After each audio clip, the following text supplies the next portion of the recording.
আমি এবারে আমার বন্ধুকে ডেকে নিচ্ছি, সমীক সেনগুপ্ত। সমীকের কাছে আমরা কিছু ঠাকুরের কথা শুনবো। প্রত্যেক বছর মাসে ঠাকুরকে শ্রদ্ধাঞ্জলি জানায়, ঠাকুরের কথা দিয়েই ঠাকুরকে পূজা করে।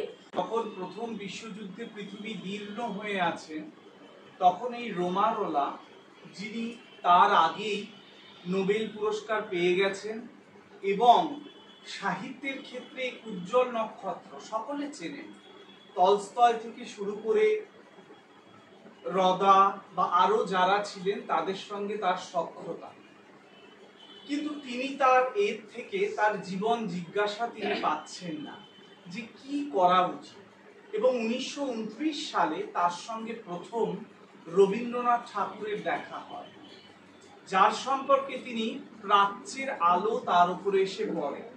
একটি বইও আছে, টেগর অ্যান্ড রোমারোলা বলে, খুব বিখ্যাত, যে প্রাচ্য আলো। তার আগেই কিন্তু ভারতবর্ষ সম্পর্কে রোমারোলা যথেষ্ট জ্ঞান ছিল এবং তিনি একটি চিঠিতে লিখছেন, খুব গুরুত্বপূর্ণ। দেখুন, অত বছর আগে তিনি একটি চিঠিতে ভারতীয় কিন্তু বিদেশে থাকেন কেটি পাল, যাকে লিখছেন তিনি যে আমার ব্যক্তিগত ধারণা এবং আমি নিশ্চিত যে মানুষের জীবন বোধের আলোকপাত করতে শ্রীরামকৃষ্ণ যতটা সুদূর প্রসারী, ব্রাহ্ম বা খ্রিস্টীয়রা ততটা সুদূর প্রসারী নন। এই সালটা কিন্তু 1928-27। সেই সময় রোমারোলা শ্রীরামকৃষ্ণের কথা একটু একটু শুনছেন, যদিও রবীন্দ্রনাথের কাছ থেকে তিনি তখনই কিছু শোনেননি, কিন্তু তার সঙ্গে এই সময় একজনের আলাপ হয়। তিনি হলেন বিদুষী ম্যাকলাউড, তাই তো, স্বামীজির শিষ্যা। তিনি একেবারে একটি লাইব্রেরি প্রায় রোমারোলাকে পড়ার জন্য পাঠান, মানে এত বই পাঠিয়েছিলেন। এবং রোমারোলার একটি বিখ্যাত উক্তি, তখন রোমারোলা বলছেন যে স্বামী বিবেকানন্দ যদি মানুষের জন্য জ্বলন্ত উনুন হন তাহলে শ্রীরামকৃষ্ণ হচ্ছেন সেই জীবনের নদীটি, যেখানে মানুষ গিয়ে দীর্ঘদিন সেই নদীর পাড়ে বসে নিজের জীবন তৃষ্ণা পরিপূর্ণ করবে। এই রোমারোলা এরপরে তিনি কিন্তু আমাদের মতন একেবারে ভক্তিতে গদগদ ছিলেন না। তিনি শ্রীরামকৃষ্ণর কথা শুনছেন, কিন্তু ইউরোপীয় যে যুক্তি, শানিত যুক্তিতে একেবারে শ্রীরামকৃষ্ণকে এবং বিবেকানন্দকে বারবার পর্যালোচনা করে নিচ্ছেন। এর মধ্যে উনি যে বইটি পড়তেন, যে বইটি ওনার মানে একেবারে নিত্য পাঠ্য ছিল, সেটি হচ্ছে তৈত্তিরীয় উপনিষদ, যার মাধ্যমেই তিনি ভারতবর্ষের কথা, আমাদের যে প্রাচ্যের সাধনার কথা, ঋষিদের কথা জানতে পারেন। এবং তখন এরপরে তিনি শুরু করেন দুটি জীবনী লিখতে, একটি হচ্ছে শ্রীরামকৃষ্ণের ওপরে এবং একটি হচ্ছে স্বামীজির ওপরে। যে দুটি গ্রন্থ উনি শেষ করেন এবং সেখানে উনি বারবার বলছেন যে এই যে ইউরোপীয়, এবং তার সঙ্গে কথা হচ্ছে সেই সময় যে কালিদাস নাগ, আপনারা কালিদাস নাগের নাম হয়তো অনেকে শুনবেন। কালিদাস নাগের সঙ্গে তার আগে রোমারোলার বহু পত্র বিনিময় হয়েছে এবং খুব অদ্ভুতভাবে যখন কালিদাস নাগ, আমাদের এখানকার লোক, রোমারোলার এই রামকৃষ্ণ প্রীতি নিয়ে প্রশ্ন তুলছেন, তখন তাকে ডিফাইন করে তার উদ্দেশ্যে দীর্ঘ পত্র লিখছেন রোমারোলা। সেখানে লিখছেন যে কথামৃত যদি আপনি পড়েন, কালিদাস নাগকে উল্লেখ করে যে কথামৃত যদি আপনি পড়েন, তাহলে তার প্রতিটি পাতায় আপনি বুঝতে পারবেন এটি কোনো যুক্তি দিয়ে বা এটি কোনো বিজ্ঞান, শুধুমাত্র যুক্তির বিজ্ঞান দিয়ে তৈরি করা কতগুলি শব্দ নয়, এটি এমন একটি সহজ, সরল ও গভীর বাণী এই কথামৃতের প্রত্যেকটি পাতায় লিপিবদ্ধ করা আছে, যেখানে মানুষ যখন তাপিত, মানুষ যখন দ্বন্দ্বে দীর্ণ, জীবন যুদ্ধে প্রায় পরাস্ত, সেই সময় তারা সেই নিজের জীবনের আসল উদ্দেশ্য কি, পারপাস অফ লাইফ, মানুষের জীবনের কি উদ্দেশ্য তার প্রকৃত অর্থ খুঁজে পাবে। এবং দেখুন এই উত্তর তিনি কোথা থেকে পেলেন, না বায়রন, শেলি বা ইউরোপের যারা যারা টলস্টয়, এবং তিনি আক্ষেপ করে বলছেন, তিনি পত্রে লিখছেন যে আমার এটি সারা জীবনের একটি আক্ষেপ যে আমি বিবেকানন্দর সঙ্গে টলস্টয়ের সাক্ষাৎ ঘটাতে পারলাম না, কারণ তখন টলস্টয় অলরেডি মারা গেছে। আমরা জানি যে টলস্টয়ের যে বিখ্যাত উপন্যাস রেজারেকশন, বাংলাটা যেন কি পুনর্জীবন, হ্যাঁ পুনরুদ্ধার, হ্যাঁ পুনরুত্থান, হ্যাঁ সেইখানে একটি অপূর্ব কথা টলস্টয় কোট করছেন তার প্রসঙ্গে লিখতে গিয়ে। তাকে যখন প্রশ্ন করা হচ্ছে যে এই ঈশ্বর সম্পর্কে, যুক্তিবাদ সম্পর্কে, তখন টলস্টয় উদাহরণ দিচ্ছেন যে এই কথাটি আমাকে খুব অনুপ্রাণিত করে, যে দেখুন ইলিয়াড ওডিসি, রামায়ণ মহাভারতের কথা ভারতবর্ষের, রামায়ণ মহাভারতের কথা ভারতবর্ষের একটি নিরক্ষর চাষি পর্যন্ত জানে। পুরো কোট করছেন যে একটি নিরক্ষর গ্রামের প্রান্তের চাষি মজুর পর্যন্ত রামায়ণ মহাভারতের কথা জানে। তারা কিন্তু কোনোদিন স্কুলে কলেজে ডিগ্রিধারী নন। মুখে মুখে মুখে মুখে গ্রামের থেকে গ্রামে, মানুষের থেকে মানুষের যে রামায়ণ মহাভারত উপনিষদের গল্পগাথা, কেন? তার কারণ তার মধ্যে মানুষ সেই অমৃতের কথা, সেই জীবনবোধের কথা খুঁজে পেয়েছিলেন একদিন। আজকে যেমন ভোগবাদে, দেখুন ভোগবাদ তখনও ছিল, তখনকার মতন করেছিল, কারণ সারা বাংলা শ্রীরামকৃষ্ণের আসার কারণই তো হচ্ছে বাবু কালচার এবং ভোগবাদের বিলাসে যে বাংলা ডুবে গিয়েছিল তাকে উদ্ধার করার জন্য। এবং সেই বাংলা কিন্তু এই ইউরোপীয় সাহেব সুবোধের ভোগের একটা অনুকরণ, রেপ্লিকাই ছিল। কিন্তু মানুষজন যারা সাধারণ মানুষ, খেটে খাওয়া মানুষ, তারা হয়তো কুসংস্কারাচ্ছন্ন, তারা হয়তো এখনো দেখা যাবে এই প্রশ্ন দেখছে, গাছে ওই দড়ি করছে, মানত করছে, কিন্তু তার সঙ্গে সঙ্গে দ্য ভ্যালু, দ্য প্রিন্সিপাল, জীবনের যে বোধ, সেটা কিন্তু যে কোনো রকম ধনী বা যে কোনো রকমের উচ্চ ডিগ্রিধারী মানুষের থেকে অধিক। কেন এই মূল্যবোধটা অধিক? কেন? কারণ তাদের আত্মা, তাদের প্রাণ, এই যে প্রাণীর কথা হচ্ছিল, এই যে এনার্জির কথা হচ্ছিল, এটি ভারতবর্ষের যে কোনো প্রাচীন সভ্যতার, সংস্কৃতির প্রাণ স্বরূপ যে সভ্যতা, তার সঙ্গে অনেক বেশি সম্পৃক্ত, অনেক বেশি। গ্রামের একজন অশিক্ষিত চাষা আকাশের দিকে তাকিয়ে বলে দিতে পারে আজ বৃষ্টি হবে কি হবে না, হবে কি হবে না। এটি কিন্তু আপনি যে প্রকৃতি, যদু কৃষ্ণমূর্তির কথা বলছিল পল্লবী, দেখুন শ্রীরামকৃষ্ণের তো প্রথম সমাধি কোথায় হয়েছিল? সেই পুরে যেতে দেখে। কারণ শ্রীরামকৃষ্ণ মহাকবি, মানে কালিদাসকে আমরা মহাকবি বলি সেটা তো ঠিকই, কিন্তু শ্রীরামকৃষ্ণের প্রথম যে সমাধি কোনো দক্ষিণেশ্বরের কালী মূর্তির সামনে হয়নি। সেই যে প্রকৃতির বুকে কালো মেঘ রাশি, তার উপরে যে সাদা শ্বেত শুভ্র উড়ে যাচ্ছেন, তাই দেখেই তিনি আচ্ছন্ন সমাধিস্থ হয়ে পড়েছিলেন বিশালাক্ষী মন্দিরে যাওয়ার পথে। কাজেই এই যে যারা এটি বলতে পারেন তারা হয়তো ওই সমাধি স্তরে যাননি, কিন্তু কোথাও না কোথাও তো কানেকশন আছে ধরিত্রী মায়ের সঙ্গে, তাই বলতে পারে। আমরা কিন্তু বলতে পারি না, আমাদের আলিপুর আবহাওয়া দপ্তরের ওয়েদার বা গুগল দেখতে হয়। মানে আমরা এখানে যন্ত্র হয়ে গেছি। আমরা হয়তো শিক্ষিত বেশি, কিন্তু যন্ত্র।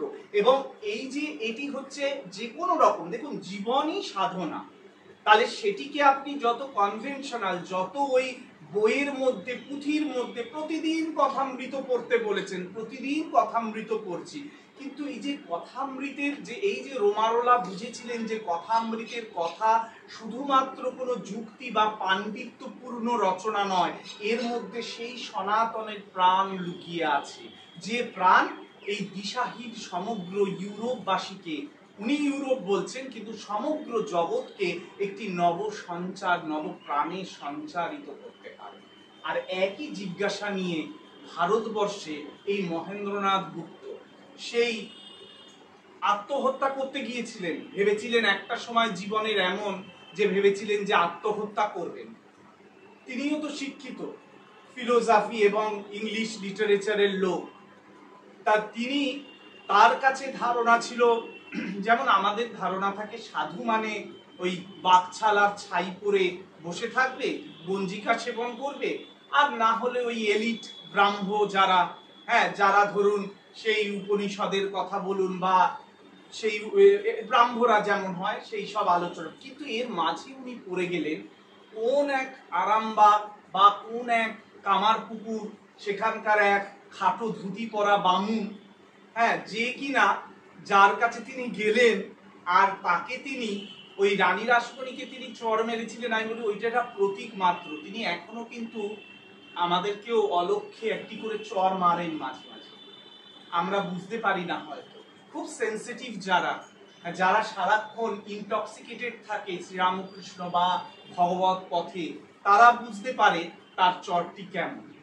তা সেই জন্যেই ওই যে মাস্টার মশাই যখন গেলেন, শ্রীরামকৃষ্ণ সেই কথাটি ওই যে বলেছিলেন, এই কথাটি তো বারবার আপনারাও জানেন, সেই যখন বললেন যে তোমার স্ত্রী কেমন, সংসার কেমন, তা বললেন এমনি ভালো কিন্তু অজ্ঞানী, সেই প্রসঙ্গটা এসেই যায়। তখন ঠাকুর কি বললেন যে তুমি তো জ্ঞানী, এই কি বলবে।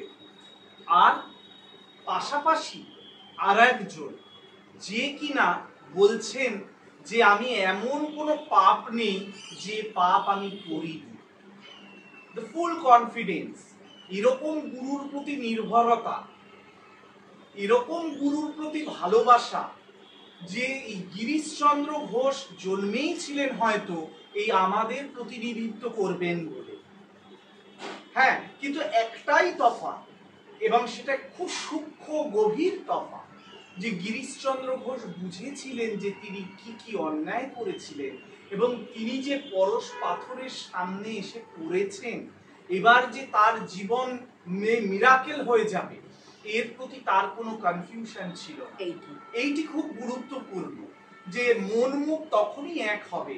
কেন মন মুখ আমাদের এক হয় না? কারণ আমরা নিজেদেরকে ভাবি পাপী।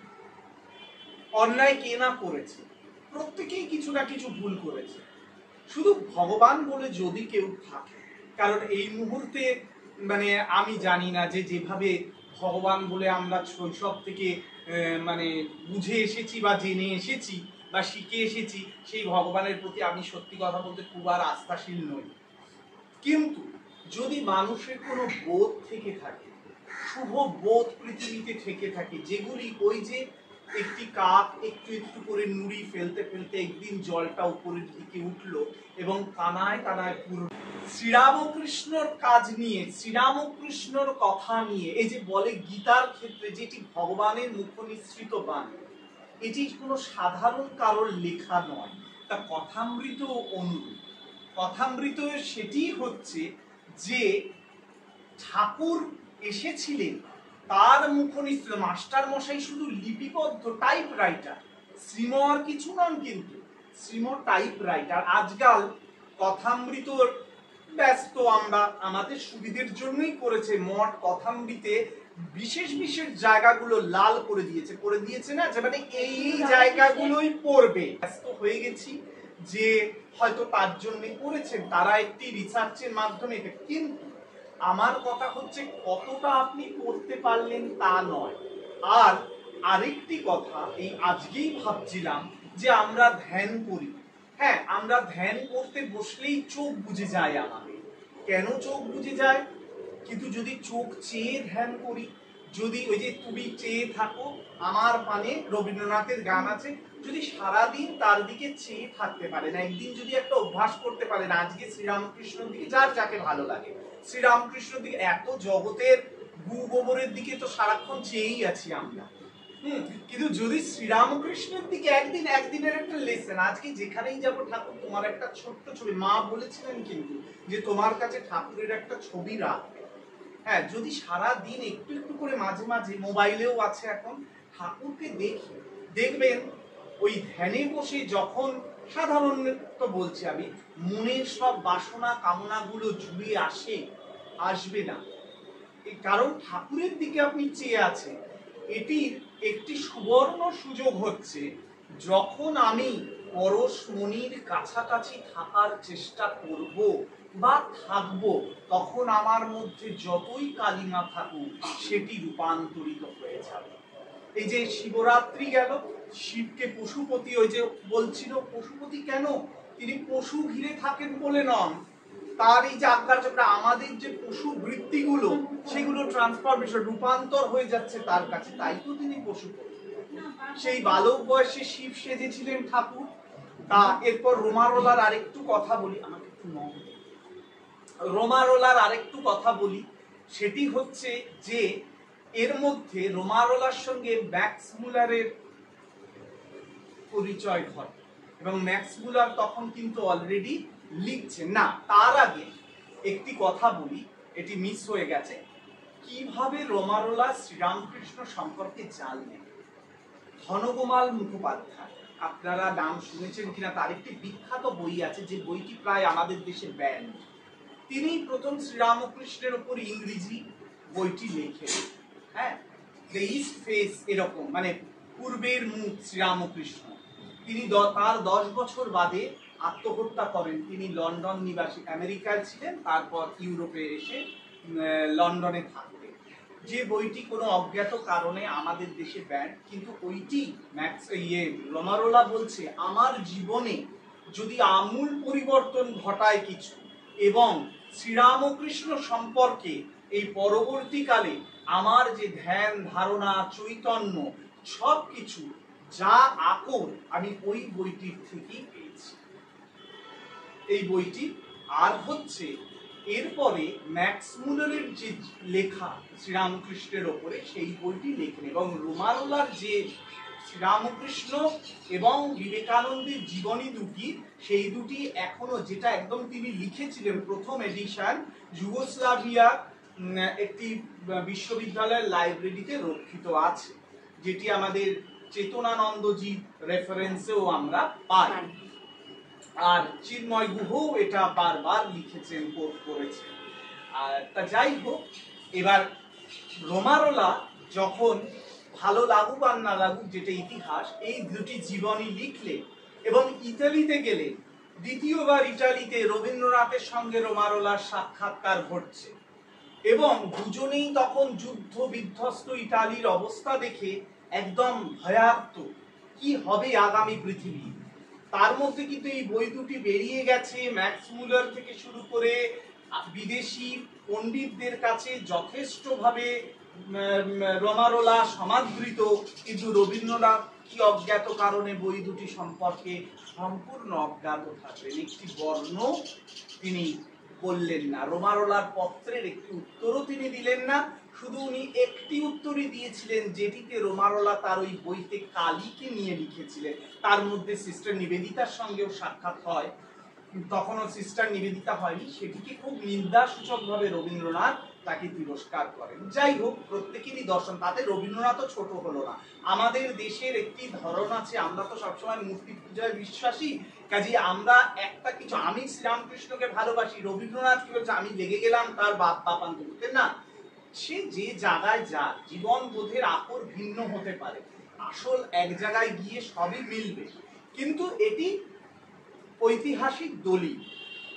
তার রোমারোলা বুঝেছিলেন যে শুধুমাত্র এই যে যেটি স্বামীজিকে বলেছিলেন ঠাকুর, যে ধিক তুই শুধু নিজের সমাধি চাইছিস, তোকে জগতের কাজ করতে হবে। রোমারোলাও রামকৃষ্ণ করে এবং নিজের জীবনবোধ দিয়ে এইটি বুঝেছিলেন যে যিশুর সঙ্গে, একদম যিশুর সঙ্গে রামকৃষ্ণের আর কোনো কারণ নয়। পৃথিবীর এই দুজন যদি আমরা আধ্যাত্মিক পুরুষ ধরি, তাদের মধ্যে হুবহু মিল, দুজনেই ইনকারনেশনের জন্য এসেছেন, জগৎ উদ্ধারের জন্য। কিন্তু শ্রীরামকৃষ্ণের আধ্যাত্মিক সম্পদের প্রতিফলনকে বিবেকানন্দ, তাহলে স্বামীজি এই জন্যই রোমারোলা প্রভাবিত হলেন, যে দেখালেন যে শুধু নিজের মুক্তির জন্য নয়, শুধু নিজের কনসাসনেস চৈতন্যের জন্য নয়, সেটিকে জগতের বুকে স্থাপন করে বহু মানুষ, ওই যে দিদি কবিতাটি রবীন্দ্রনাথের পড়ছিলেন শ্রীরামকৃষ্ণের সঙ্গে, যে বহু মানুষকে আলোর পথ দেখানোর যে ত্বরান্বিত করলেন, এইটি বলছেন রোমারোলা যে আমাদের ভোগবাদ, যুক্তিবাদ অথচ ভোগবাদ, বলছেন যুক্তি করতে করতে ইউরোপীয়রা কি করেছে, ঈশ্বরকে ওই গাছের এবং গাছের ছালকে, বাকলকে আলাদা করতে গিয়ে যেটি করেছে, গাছ থেকে তার শ্রেষ্ঠ সম্পদ ফল এবং শিকড়কে উপড়ে ফেলেছে।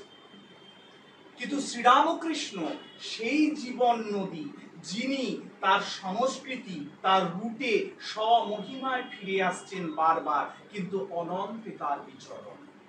এইটি শ্রীরামকৃষ্ণের শ্রেষ্ঠত্ব, এটি যিশুর শ্রেষ্ঠত্ব, একজনের ক্ষমা আর একজনের ত্যাগপূর্ণ প্রেম।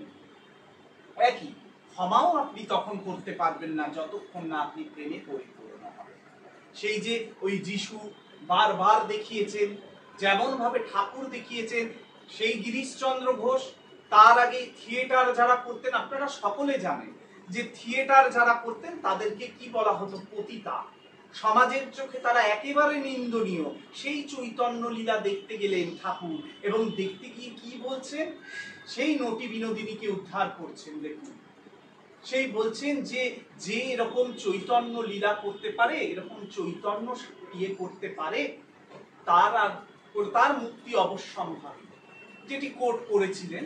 যাই হোক, মূল কথা এইটি যে তার মুক্তি হবে। এবং এই যে ঠাকুর বলছেন ওই কাশীপুর উদ্যানবাটিতে যে কি আর বলিব তোমাদের চৈতন্য, আসলে কিন্তু আপনি যদি খুব ওল্ড টেক্সট দেখেন কথামৃতে, সেখানে হোক কথাটা নেই, আছে হও। কি আর বলিব তোমরা তোমাদের চৈতন্য হও, চৈতন্য হও। কারণ চৈতন্য তো হরম ভাবে চৈতন্য হয়েই আছি আমরা বুঝতে পারছি না, কিন্তু গিরিশচন্দ্র ঘোষ বুঝেছিলেন। গিরিশচন্দ্র ঘোষ হচ্ছেন একদম লম্পটদের প্রতিনিধি, আমাদের নয়। আমাদের অনেকটা মিল আছে আমার মনে হয় মাস্টার মশাইয়ের সঙ্গে। কারণ এই গিরিশ ঘোষ তখন দেখা গেল, তো বললোই পল্লবী যে গিরিশের অদ্ভুত ভাবে একটা রূপান্তর হলো, এবং গিরিশকে দিয়ে ঠাকুর দেখালেন কেন তিনি গিরিশকে যে বলছেন যে গিরিশকে কেন তিনি নির্বাচন করলেন। গিরিশ তো ভৈরব, তার মধ্যে সেই কোয়ালিটি, কিন্তু এই আমার যারা এই ধরনের তাদের প্রতিনিধিত্ব করছেন গিরিশ, এবং তাদের গিরিশের মাধ্যমেই ঠাকুর দেখালেন তার কৃপা, যে তিনি যে এবারে অবতার শুধুমাত্র স্বামীজি ভাল লাগে বলে, স্বামীজি গুরু বলে স্বামীজি তাকে অবতার বরিষ্ঠ বললেন তা তো নয়। তাকে যদি আমরা ইন্ডিপেন্ডেন্টলি স্টাডি করি, আমাদের যে ধরুন পরম্পরা, গুরু শিষ্য পরম্পরা, বা আমাদের যে শৈশব, আমরা তো নানান কারণে ঈশ্বরমুখী হই। মানে তার মেন কারণ শৈশব থেকে যে যে ঘরানায় বড় হয় সেইভাবে হয়, তারপরে গিয়ে একটা পর্যায়ে গিয়ে নিজের নিজের চেতনা সেইভাবে ম্যানিফেস্ট করে, কাজ করে। কিন্তু যদি ঠাকুরের এইটাই দেখি, এটাই হচ্ছে যিশুর সঙ্গে যে রোমারোলা যেটা বলছেন, যে তিনি যে এবার ইনকার্নেশন যিশু খ্রিস্টের মতন জগতের পাপী তাপী সবাইকে উদ্ধার করার জন্য এসেছেন, তার একটি ইন্ডিকেশন বা তার একটি চর্চা হচ্ছেন গিরিশচন্দ্র ঘোষ।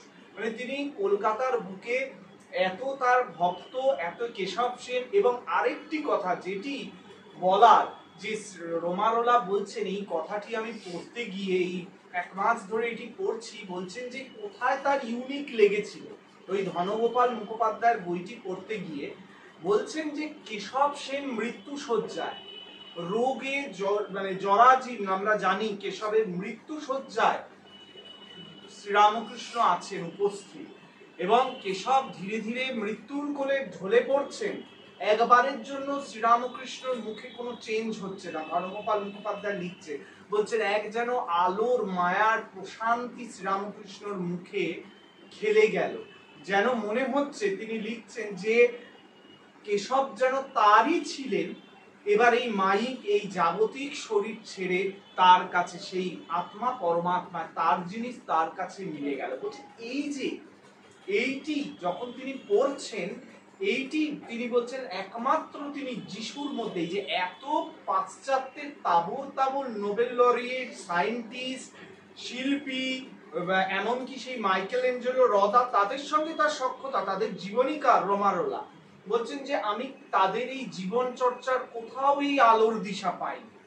এবং সেইটি বুঝতে গেলে আমাদের এই গিরিশ ঘোষকে তো বুঝতে হবে যে কেন তিনি গিরিশকে কৃপা করলেন। গিরিশের মধ্যে সব এলিমেন্টই ছিল, কিন্তু ওই আর একটি জিনিস ছিল, যে বলছে বীরভাব, সাহস।